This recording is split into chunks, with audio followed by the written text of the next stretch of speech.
శ్రీయారెడ్డి గారు ఇప్పుడు కొత్తగా యాక్ట్ చేస్తున్న మూవీ ఓజీ. అయితే శ్రీయారెడ్డి గారు ఈ ఓజీ మూవీకి ముందు లాస్ట్ యాక్ట్ చేసిన మూవీ సాలార్. అయితే సాలార్ మూవీ రిలీజ్ అయ్యి 1 ఇయర్ అయిపోయింది. అయితే సాలార్ మూవీ రిలీజ్ అయ్యి మంచి హిట్ అయింది. అయితే సాలార్ మూవీతో శ్రీయారెడ్డి గారికి ఒక మంచి హిట్ వచ్చింది.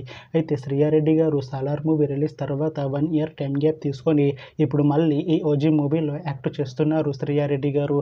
చూడాలి శ్రీయారెడ్డి గారికి ఈ ఓజీ మూవీతో కూడా ఒక మంచి హిట్ వస్తుందా లేదా అనేది మనం ఈ ఓజీ మూవీ రిలీజ్ అయ్యాక చూడాలి. అలానే ఓజీ మూవీలో అనసూయ భరద్వాజ్ గారు కూడా యాక్ట్ చేస్తున్నారు. అయితే అనసూయ భరద్వాజ్ గారు ఈ ఓజీ మూవీకి ముందు లాస్ట్ యాక్ట్ చేసిన మూవీ పుష్ప 2. అయితే ఈ పుష్ప 2 మూవీ ఈ మధ్య రిలీజ్ అయింది.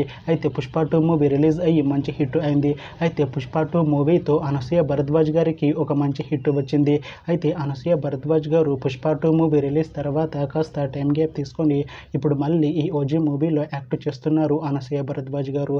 చూడాలి అనసూయ భరద్వాజ్ గారికి ఈ ఓజీ మూవీతో కూడా ఒక మంచి హిట్ వస్తుందా లేదా అనేది మనం ఈ ఓజీ మూవీ రిలీజ్ అయ్యాక చూడాలి. అయితే ఓజీ మూవీ టీం ఈ మధ్య ఒక చిన్న టీజర్ ని అలానే పాటలని విడుదల చేసింది. అయితే వాటికి మంచి రెస్పాన్స్ వచ్చింది. అయితే ఓజీ మూవీ టీం ఈ మధ్య షూటింగ్ ని కూడా కంప్లీట్ చేసుకున్నారు. అయితే ఓజీ మూవీ టీం మాత్రం చాలా కాన్ఫిడెంట్ గా ఉన్నారు. ఈ ఓజీ మూవీ మంచి యాక్షన్ ఎంటర్టైన్మెంట్ హిట్ అవుతుంది అంటున్నారు మూవీ టీం. అయితే ఓజీ మూవీని ఈ సెప్టెంబర్ 25న రిలీజ్ చేసేలా ప్లాన్ చేస్తున్నారు మూవీ టీం. చూడాలి ఓజీ మూవీ రిలీజ్ అయ్యాక మంచి హిట్ అవుతుందా లేదా అనేది మనం ఈ ఓజీ మూవీ రిలీజ్ అయ్యాక చూడాలి. Thanks for watching this video friends. మీకు ఈ వీడియో నచ్చితే ఈ వీడియోని లైక్ చేయండి. ఇంకా ఇలాంటి మూవీ అప్డేట్స్ కోసం ఈ ఛానల్ని సబ్స్క్రైబ్ చేసుకోండి.